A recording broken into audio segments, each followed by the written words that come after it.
விக்கிரவாண்டி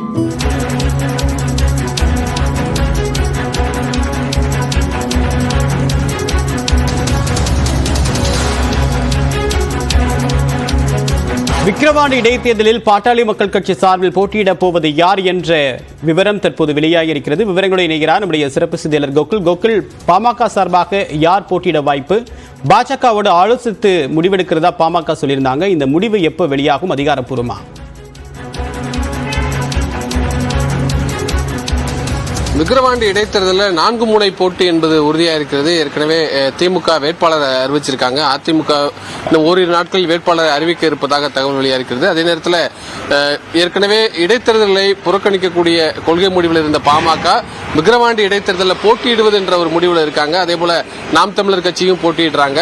நேற்றைய தினம் நடைபெற்ற நிர்வாக குழு கூட்டத்தில் பாமக இடைத்தேர்தலில் போட்டியிடுவது என்றும் பாஜகவோடு ஆதரவு கேட்பது என்ற ஒரு முடிவு எடுத்திருந்தாங்க. பாஜகவும் பாமக வேட்பாளருக்கு ஆதரவு தெரிவித்திருப்பதாக தகவல் வெளியாகிறது. இந்த நிலையில் பாமக சார்பாக யார் போட்டியிடுவது என்ற ஒரு ஆலோசனையானது நடைபெற்று வருகிறது. இருவருடைய பேர் பரிசீலனை செய்யப்பட்டு வருகிறது. குறிப்பாக ஏற்கனவே 2016ஆம் ஆண்டு போட்டியிட்ட அன்புமணி, அதாவது வன்னியர் சங்க நிர்வாகி இருக்கக்கூடிய அன்புமணியுடைய பேர் பரிசீலனை செய்யப்பட்டு வருகிறது. அவர் ஏறக்குறைய 2016ஆம் ஆண்டு 41,000 வாக்குகள் அங்கு போட்டியிட்டு தனித்து போட்டியிட்ட போதே பெற்றிருக்கிறார். அதே போல பாமகவுடைய மாவட்ட தலைவராக இருக்கக்கூடிய புகழேந்தியுடைய பேரும் பரிசீலனை செய்யப்பட்டு வருகிறது. இருவரில் ஒருவர் வேட்பாளராக்கப்படலாம் என்ற ஒரு தகவலும், அதே நேரத்தில் வேறு யாராவது வெற்றி வாய்ப்பு இருக்கிறதா, அதாவது ஒரு கணிசமான வாக்குகளை பெறக்கூடிய அளவில் ஒரு பலமான போட்டி அளிக்கக்கூடிய வகையில் வேட்பாளருடைய தேர்வு இருக்க வேண்டும் என்ற அடிப்படையில் இருவருடைய பெயர்களும் பரிசீலனை செய்யப்பட்டு வருகிறது.